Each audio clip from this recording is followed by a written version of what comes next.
bien terminado la saga de Sol, pero bueno, en esta ocasión solo me voy a centrar en en esta novela. ¿Ah?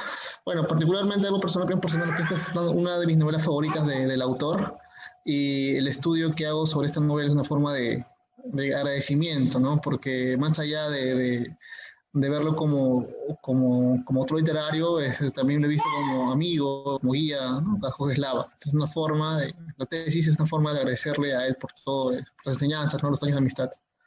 Bien, dicho esto, vamos a ponernos teóricos, y conceptualizar de una vez de frente lo que es esta obra. Voy a empezar. Bueno, Clave de Sol es una novela juvenil denominada por Gabriela Wiener como la primera novela hipster del Perú, publicada en el 2014. Eh, el término hipster alude pues a una subcultura urbana, ¿no? Que se asocia mucho a lo vintage, ¿no? A lo antiguo. Y de repente porque en esta novela se encuentran personajes que tienen cierta tendencia, ¿no? A lo poco común, ¿no? A lo que no es de conocimiento popular, pese a que en un principio sí lo fueron, o lo que ya desfasado, lo que estuvo de moda antes y ellos lo quieren poner de moda personal, se de eso, de repente por ello es denominado de esta manera. Vamos a ver un poco sobre la experiencia cultural del autor. Primero, no voy a citar su biografía porque su vida personal poco importa para entender su obra, lo que importa más es su vida, su experiencia cultural, ¿no? Bueno, tal vez un dato importante de su vida personal es que se puede ver reflejado dentro de su obra es la tendencia a los paisajes marinos, ¿no? Esto es algo declarado de él, ¿no? Pues que él nace en la punta, en Callao, ¿no? Y siempre estuvo rodeado de este paisaje marino, ¿no? Y que no suele volver a la punta, ¿no? Y le gusta este marino, que se ve reflejado en muchas de sus novelas, sobre todo en la presión por los piratas. Oh, bien, él es de formación sociólogo, ¿no? Filólogo, ¿no? Tiene un diplomado, una maestría, me parece, en Europa, narrador de literatura juvenil, no es poeta, no ganó el Copé en 84 en poesía, es educador en todos los niveles. Le falta, dice, nivel inicial nomás, pero sí ha sido primaria, secundaria, academia, universidad, ¿no? Y posgrado. Ha sido ensayista y su tema de discusión es la educación. Entonces, carreras, ¿no? Que han nutrido la experiencia cultural de Jorge Eslava es importante tenerlo en cuenta porque van a decirnos o se van a ver reflejados dentro de la obra, ¿no? Ahí es donde coloco el concepto de ideologema, porque a la larga estos temas, estas carreras o estas disciplinas que han aportado su formación como intelectual, se van a ver traducidas dentro de la obra en la forma de los ideologemas. Bueno, pero ¿qué es un ideologema? Un ideologema es una representación, ¿no? Del pensamiento personal del sujeto, que se ve representado dentro de la obra, ¿no? Un texto literario, ¿no? A través de los diálogos o de opiniones personales del narrador, ¿de acuerdo? No quiere decir que el narrador sea el autor. Estoy diciendo que dentro del mundo ficción representado se van a permear, ¿no? Y eso es, si el tema es interesante, hay una Krasinski que tiene el extranjero de los signos, donde él plantea eso, pues, ¿no? Que los hidrogemas se traducen en el texto, son comentarios que el autor intercala en el texto, ¿no? Y estas hidrogemas vamos a ver reflejados a través de la subjetividad de los personajes y los comentarios del narrador, como ya he dicho, ¿no? Bueno, esto es con respecto a la experiencia cultural de Jorge Eslava. Vamos a continuar con el punto 2, que son las características generales de su obra, de sus obras en general. Ya, esto debido a que como el único referente que tengo en Clave Sol es Gabriela Wiener, ¿no? Que solamente comenta para iniciar la entrevista que le hacen el Comercio en el 2015 sobre Clave de Sol, comenta, ¿no? Y háblame de Clave de Sol, es la primera novelajista del Perú, pero nada más. Entonces no hay un corpus crítico sobre Clave de Sol. Entonces, para comentar sobre Jorge Eslava he preferido un poco general de su obra. Otro importante que también de repente se me está olvidando segundo, primer punto, no es que quería hablar sobre su biografía personal, pero de repente un punto, aparte del hecho de vivir en la punta cerca al mar, otro punto importante es que él es sobrino de César Calvo, ¿no? Del poeta César Calvo, y de repente eso también se ve reflejado por la predilección de muchos de sus personajes por la poesía. Bueno, son probabilidades, no son axiomas, así que son probabilidades, son intuiciones que como investigador uno tiene. Bueno, la primera gran característica que encuentro en el corpus de sus obras es que en la obra de Jorge Eslava hay una asimilación de la cultura popular, ¿no? Muchas obras desdeñan lo popular, ¿no? Por verlo, por no ser fuente de factores estéticos a su ver, pero Eslava lo que hace es se dominan, y aquí podemos ver cierta tendencia sociológica a ello. También tiene un carácter reflexivo, ¿no? La cual se ve en el tercer punto, ¿no? En la visión clásica de la LIG. El carácter reflexivo que tiene es que al lector, tras leer una obra eslava, se cuestiona algo, ¿no? Esto quiere decir que la problematización que se plantea dentro del texto al final va a irrumpir en un conflicto cognitivo en el lector. ¿De acuerdo? Esto porque Eslava tiene una visión clásica de la LIG, es decir, él ve a la literatura infantil y juvenil como algo que debe dejar una moraleja, una enseñanza, debe gustar, ¿no? Y a la vez educar. Y se representan problemas muy actuales, ¿no? Y problemas controvertidos también, ¿no? Por ejemplo, tenemos la lucha armada, ¿no? Tenemos el terrorismo, el Fujimorato, incluso en la novela que vamos a revisar hay alusiones a estos problemas, ¿no? Que, para la redundancia, un paréntesis, aún falta una gran novela sobre el fujimorismo, ¿no? No hay una novela, o al menos no conozco una novela que haya tratado sobre el tema.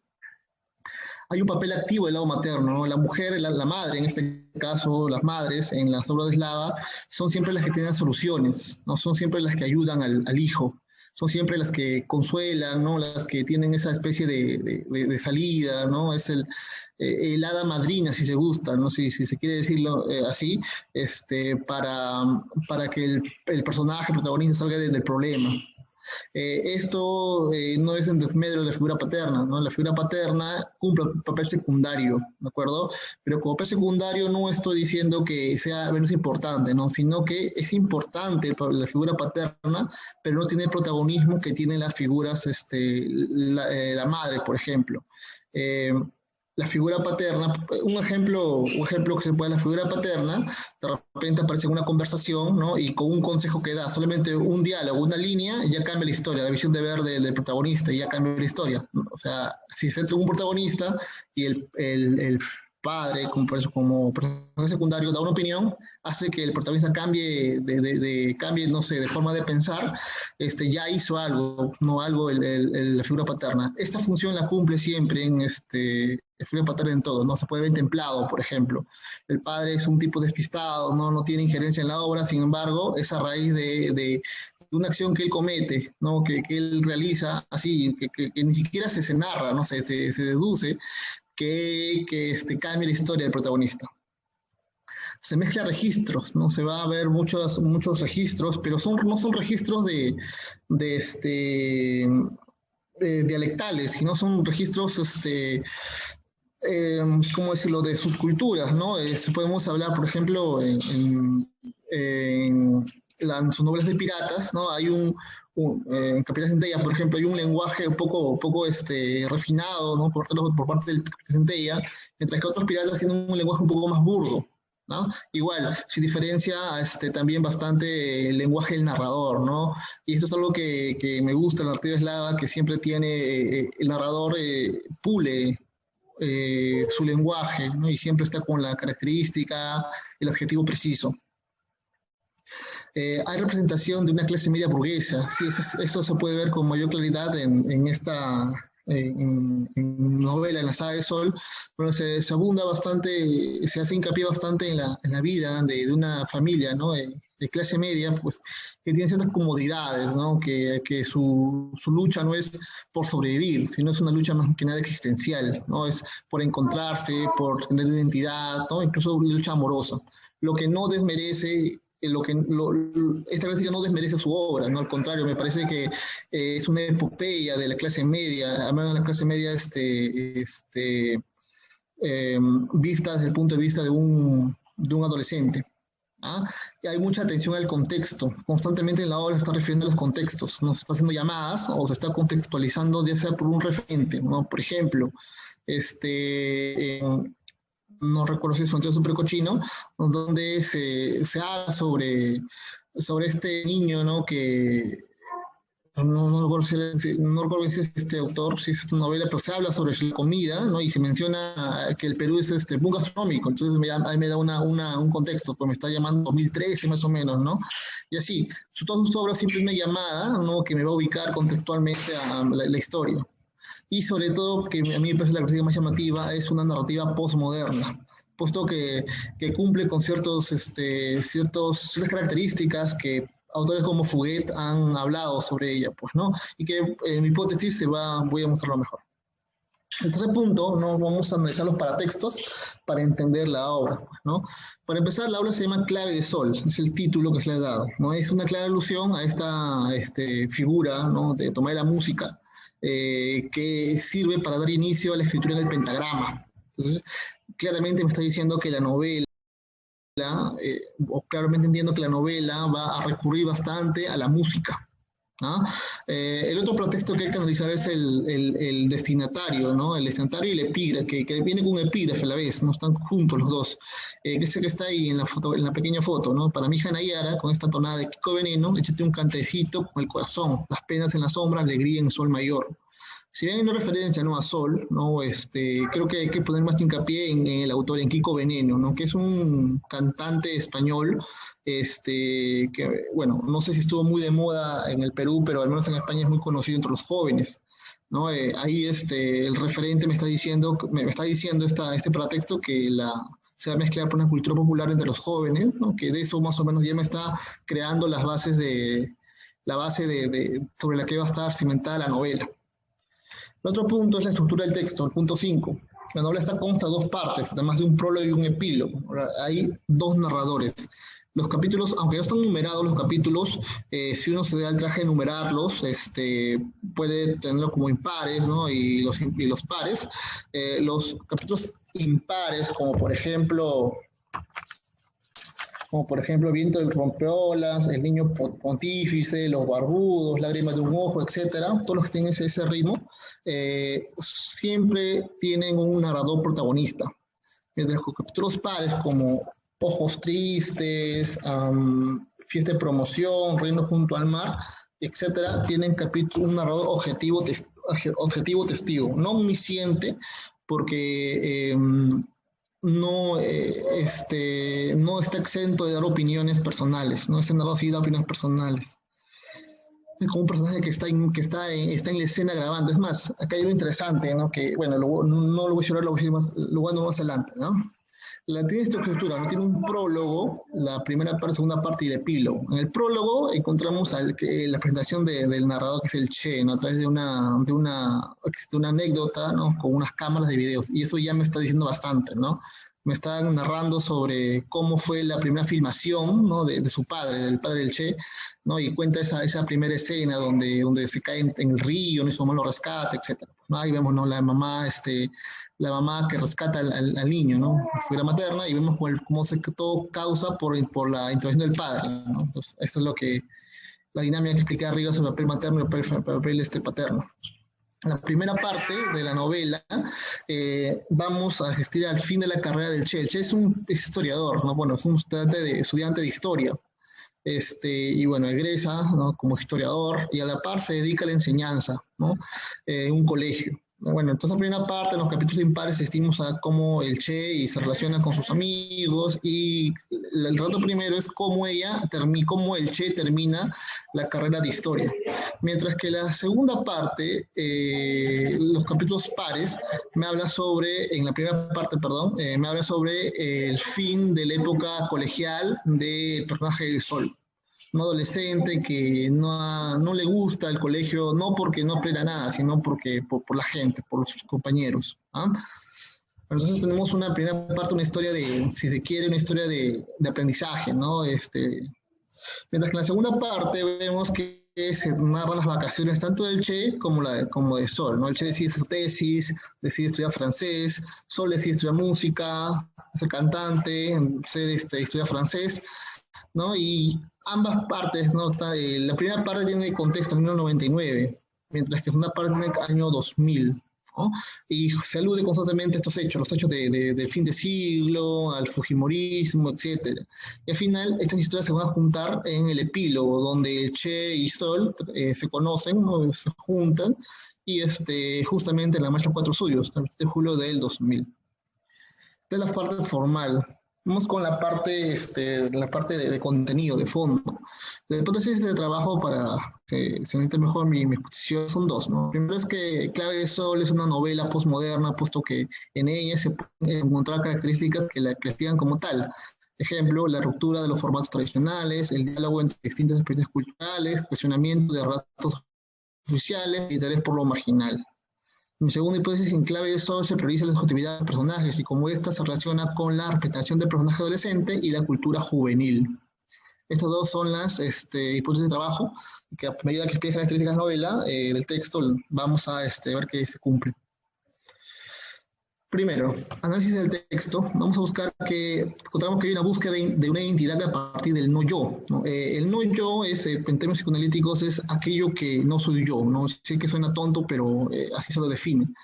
Yo soy mi subjetividad, mis pensamientos, mi personalidad. Lo no yo es lo externo. Por ejemplo, yo soy, imagino mi conocimiento sobre eslava. ¿Qué no soy yo? No soy ustedes. Ese es el no yo. A partir del no yo, o sea, a partir del otro, es el que se define la identidad de los personajes, ¿no?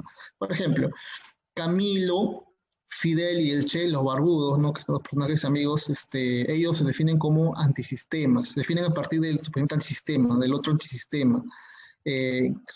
Justamente, como pueden ver en sus nombres, ellos aluden, ¿no? A esta famosa, a los amigos a los que llevaron a cabo la revolución cubana, ¿no? Camilo Cienfuegos, Fidel Castro y Che Guevara.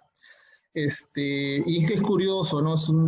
Lo cabe notar en este instante que justamente de los tres, el más romántico era el Che, pues, ¿no? El más romántico, el argentino que deja su posición privilegiada, ¿no? De clase media alta para recorrer América y llegar a Cuba, ¿no? Se la ha romantizado. Y justamente el protagonista, el narrador, toma la figura del Che para poder llevar a cabo esto.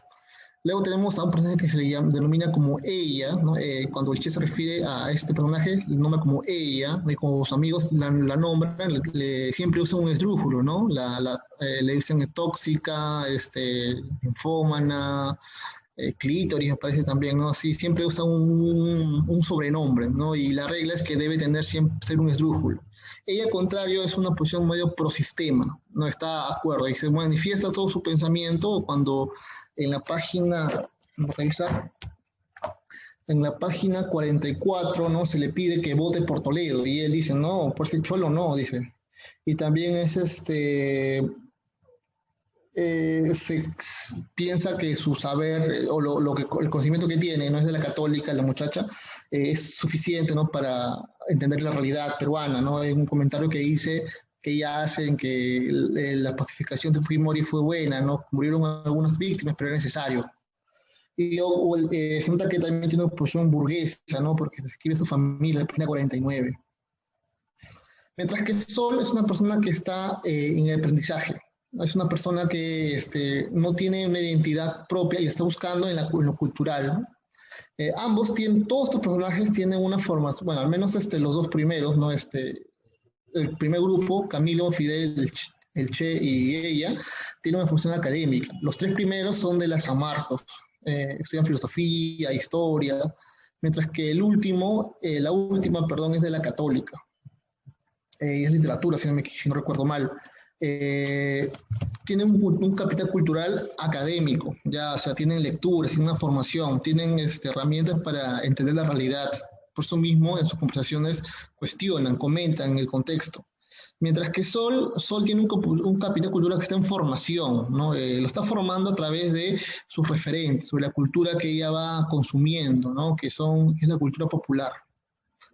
Y de este modo, a través de la asimilación a la búsqueda de una identidad, ¿no? En este caso, los dos primeros, los que tienen formación académica de una ideología política, van asumiendo su personalidad, su identidad, mientras que Sol va asumiendo su identidad a través de la más media.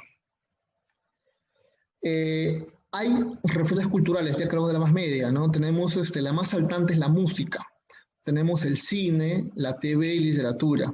Lo que está en este primer grupo, el grupo de arriba, le pertenece a Sol, lo que está abajo es el Che. Por ejemplo, ¿no? En cuanto a música, se hace referencia a Terciopelados, la música flamenco, ¿no? En cuanto a Sol.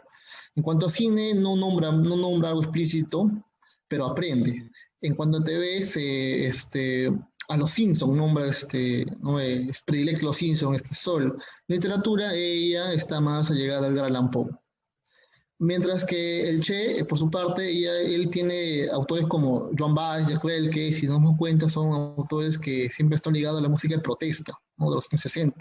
Bueno, pero en este caso Joan Baez, no más, Bob Dylan también mencionamos por ahí, pero Jack Brel es, por decirlo de un modo, dentro de los circuitos, bueno, estudia en letras, ¿no? Y dentro de los circuitos de letras, se les toma como un tipo de un referente caleta, ¿no? Algo para conocedores, de algún modo, no para cierta élite, por el hecho de que es desconocido para la mayor parte de gente. Y sus referentes son Hitchcock, por ejemplo, el cine francés. Mientras que en TV, bueno, está en el cine, ¿no? Mientras que en la TV menciona que aborrece la televisión, ¿no? Porque incluso cuestionan los medios de comunicación. Y en literatura prefiere la poesía, ¿no? La poesía de Heró, por ejemplo, ¿no? Entonces ya vemos a través de las redes culturales cómo se configura la personalidad, la subjetividad. En el caso de Sol, ¿no? Que son las primeras de arriba, la que está parada antes del espacio, vemos pues que es muy diverso, ¿no? Puede ir desde por decirlo, lo popular, ¿no? Como los Simpsons, hasta lo culto, ¿no? O entre comillas culto, como Edgar Allan Poe, ¿no? Incluso lee un libro de filosofía, cita, si no recuerdo mal, a Camus, cita, ¿no? Pero ahí vemos pues que se va configurando a través de ello, o sea, es un gran bagaje, o mejor dicho, el espectro de referentes que tiene es muy amplio, ¿no? Y por eso mismo es muy disperso. En cambio, el Che tiene un bagaje un poco más cerrado, ¿no? Y por eso mismo su personalidad ya está más configurada. Lo llamativo de todo esto es que hay un diálogo entre todas estas artes. Las artes dialogan, ¿no? Y una de las características principales de la literatura postmoderna es que se rompen las fronteras, ¿no? Se rompen las fronteras, no tanto de ficción, ¿no? Como de formatos, ¿no? Se puede, por ejemplo, una novela puede acaparar al teatro y decirse novela, ¿no? Igual que la poesía. Puedes meterlo dentro de la novela y seguirse una novela. ¿Ah? Y ahí mismo en la novela también no solamente se resume esto, sino que también se transcribe canciones, diálogos de cine, ¿no? Y esto hace que dentro de la novela dialoguen las artes, ¿no? Y si tenemos en cuenta que la parte narrada, la parte que narra la experiencia del Sol, está narrada como una película, ¿no? Porque empieza siempre como, encontramos a la protagonista. En esta ocasión la protagonista está. Eso me está dando la idea, pues, que no solamente se narra con la música, el cine, el TV, sino que toda la segunda parte funciona como un guión de cine novelado, ¿no? Se ve al guión como una película. Es más, en la página 73, el Che declara que es como una película mental lo que está haciendo, ¿no? Es decir, se entiende según la parte, los dos pares se entienden como si fueran una reelaboración, ¿no? de la vida de Sol a partir del Che, que es el verdadero, si se quiere, el verdadero narrador de la historia de Che, de Sol, y que le sirve como terapia. Bien. Otro es la promulgación de los relatos, ¿no? Hay dos relatos que se van a cuestionar, que son el amor, la revolución, y en una medida la cultura. En cuanto al amor, en la página 72 hay un diálogo entre el abuelo y Sol. Contexto, ¿no? Bueno, para contextualizar, Sol había terminado con su enamorado porque, según ella, él no le deja ser auténtica, ¿no? Le reclamaba mucho, ¿no? Le criticaba bastante. Entonces, ella decide cortar la relación y hay una discusión entre los dos y el abuelo parece que se gana con ella. Entonces, el contexto, el diálogo dice así, empieza el abuelo, ¿no? No, princesa, solo lo imaginé, región el abuelo. Dime la verdad, ¿escuchaste o no? No, no meto mis narices donde no me llaman. Ah, cierto, eres un techado de discreción, ironizó ella. Los dos se quedaron en silencio. Nunca dura para siempre el segundo enamoramiento, dijo el abuelo. Era el primero. Bueno, el primero siempre dura un poco más. Qué poca esperanza me has dado, abuelo. Sol se levantó ligeramente y descolgó la cabeza. ¿Qué número enamorado fue la abuela? El número premiado. ¿Cuándo lo conociste? ¿Sabías que era tu amor para siempre? Para siempre, repitió el abuelo, apoyando las manos para incorporarse. Cuando estuvo de pie, contestó, ¿para qué querría un amor eterno si solo tengo una vida? En este fragmento nos muestra dos cosas, ¿no? Una visión, por decirlo de un modo, experimental del amor y una visión que se inicia en el amor.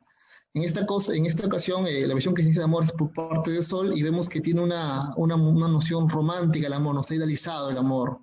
En este caso, ella piensa en el amor para siempre, ¿no?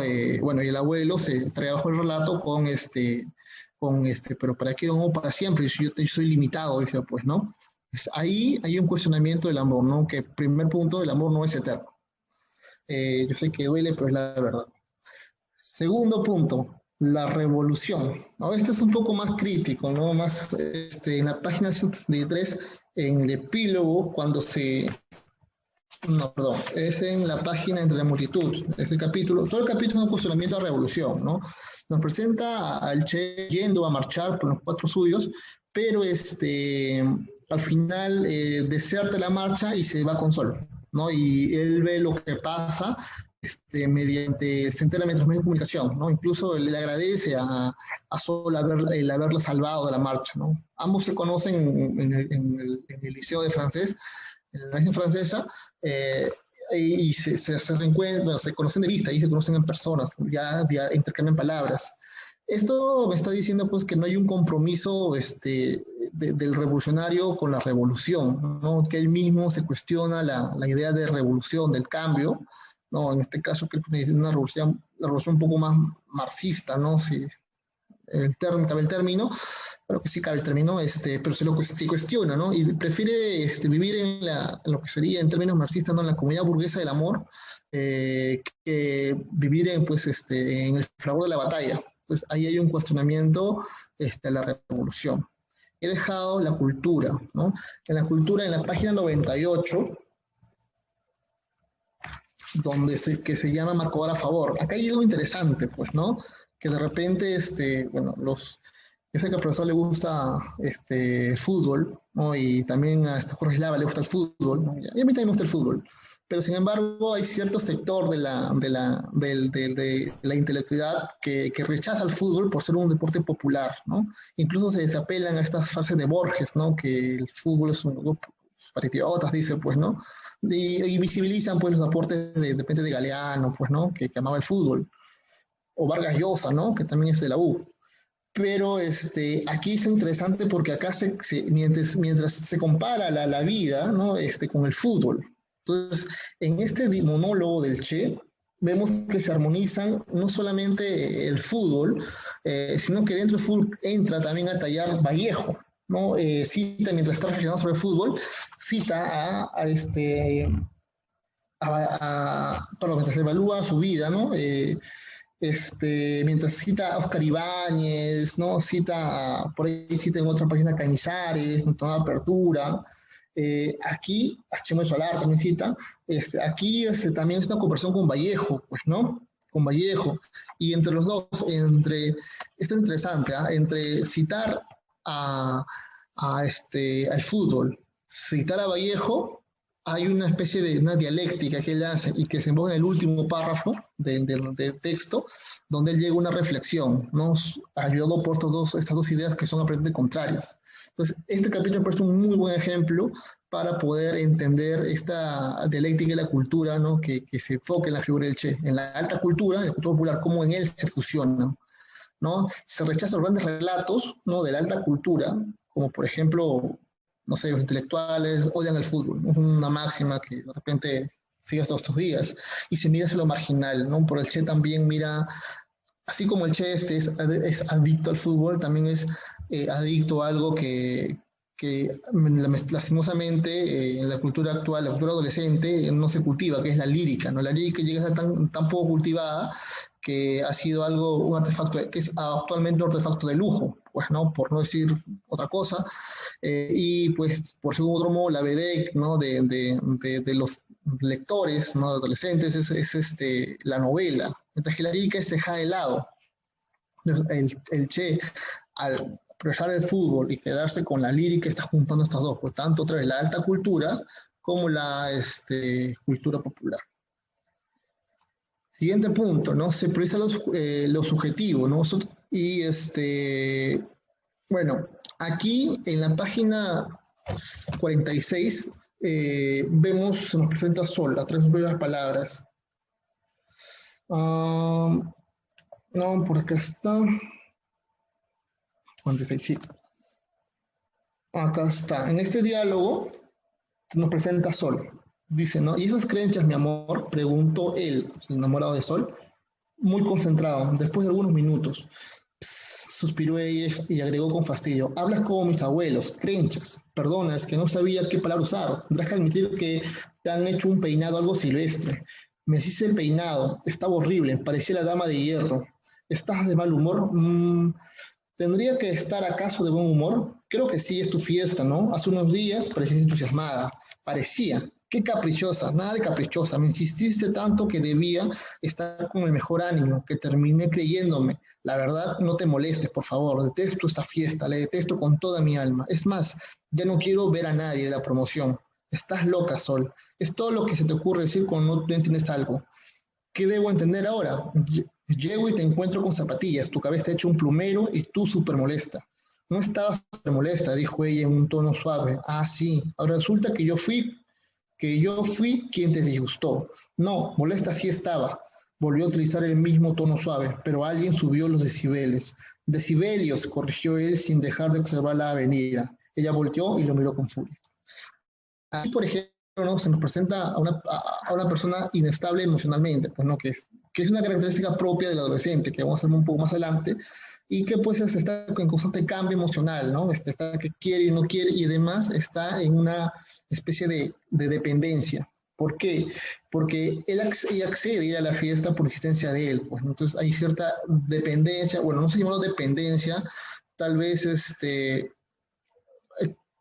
complacencia, una complacencia, ¿no? Por hacer lo que el otro diga, ¿no?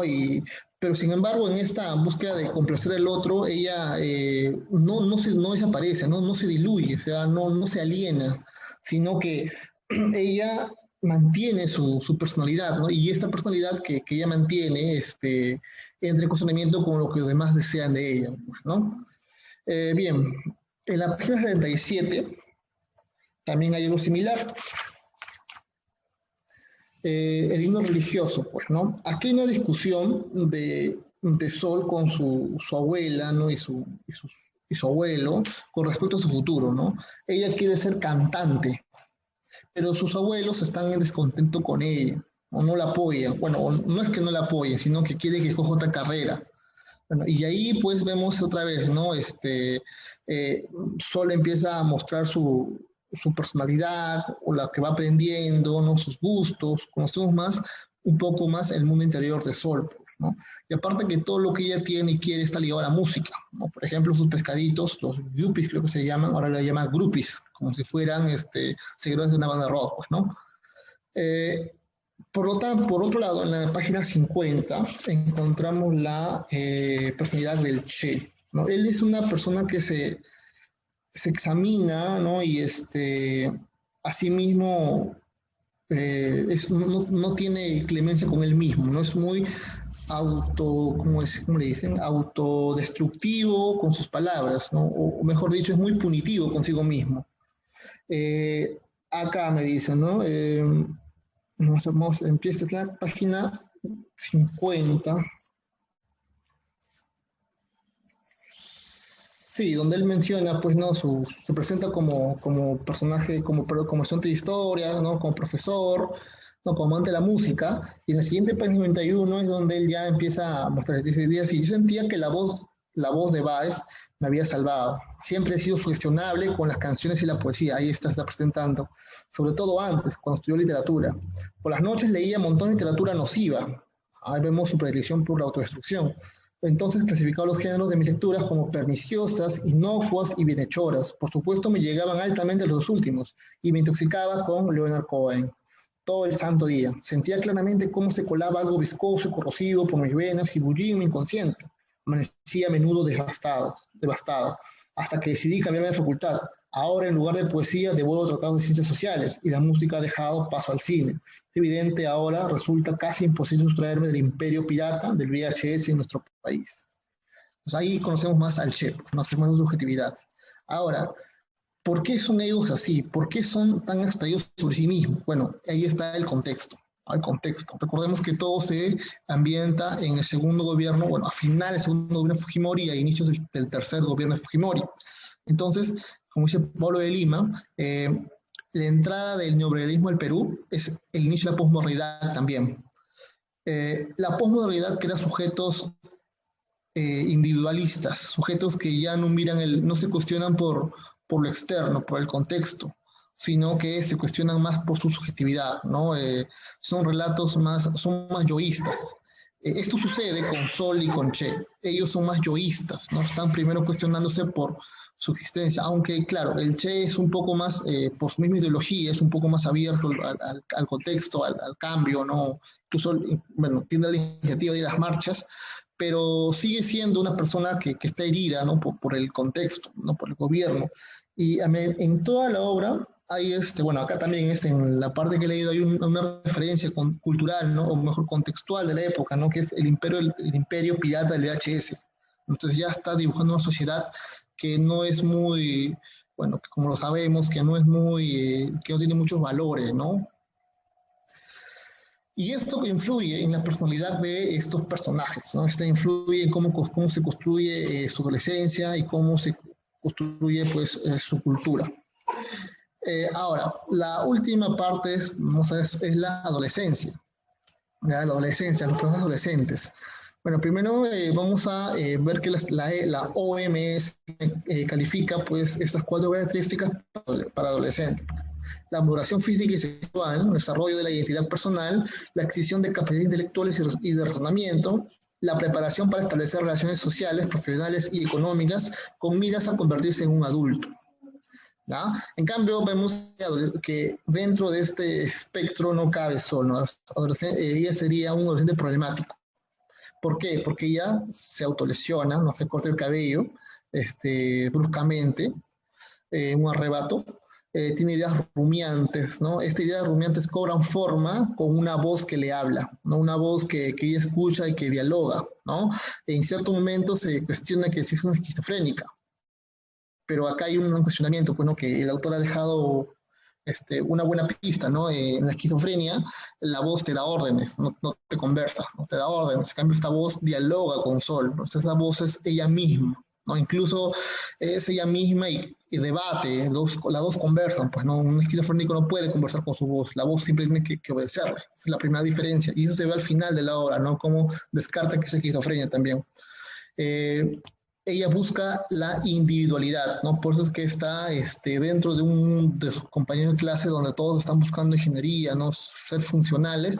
Ella se orienta por las artes, ¿no? Porque ve que es una manera primero, de seguir lo que ella desea, y segundo, que dentro de esta búsqueda de su sueño, ella está siendo ella misma, está diferenciando a los demás. Y ahí fue autopercepción. Ella se autopercibe como alguien no muy, bueno, no muy sociable, ¿no? Una persona extraña, rara, ¿no? Y aunque parezca que él le satisface ello, ella sufre por esto, ¿no? Porque normalmente cuando es tomada como una monstrua, dicen, ¿no? Porque ha ido mal vestida al colegio o vestido una moda emo, no recuerdo que estaba en el libro, ella llora en silencio, no a escondidas. Entonces, de alguna manera, el contexto, el contexto o su contexto que la rodea la afecta, pues, ¿no? Y esto colabora a que ella tenga fallas de autopercepción. Por otro lado, tenemos a el Che, el adulto joven, ¿no? Aquí hay que aclarar algo, ¿no? Primero que la adolescencia no es una categoría estable, sino que como todo categoría social es variable según la cultura. En este caso, pues, de repente podríamos ver como que el adulto joven es en realidad un adolescente tardío, ¿no? Entonces, según Juan Uriarte, las características de este adolescente tardío o adulto joven son la funcionalidad social, la integridad definida, la personalidad definida, la madurez sexual y psíquica. Bueno, sobre el primer sobre esto, el Che cumple con lo primero, ¿no? Que es, tiene funcionalidad social, está definida, bueno, se está construyendo, una persona definida también la va teniendo, pero el amor sexual también tiene, porque hay momentos que tiene ciertos encuentros con ella, ¿no? Con el personaje ella. Pero también se vuelve un asunto problemático. ¿Por qué?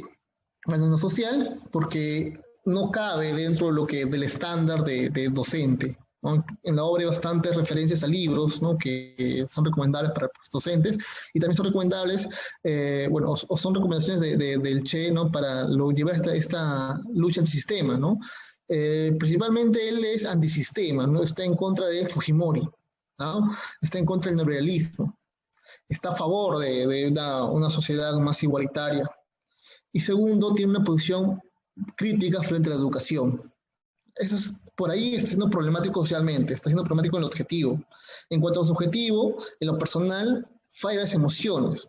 No está, pues, no sabe decirle que no a su perdón, a su agarre, ¿no? A ella, a la informa, no sabe decirle que no. Le falta relacionarse, ¿no? Tiene esta forma, tiene solo 3 amigos y no se menciona a nadie más en la obra. Puede que tenga más amigos, se menciona sí, pero no se le muestra, se le muestra como un solitario, como alguien que no puede relacionarse. Y tiene falta de autopercepción, ¿no? Se ve a sí mismo como alguien que tiene miedo de fracaso.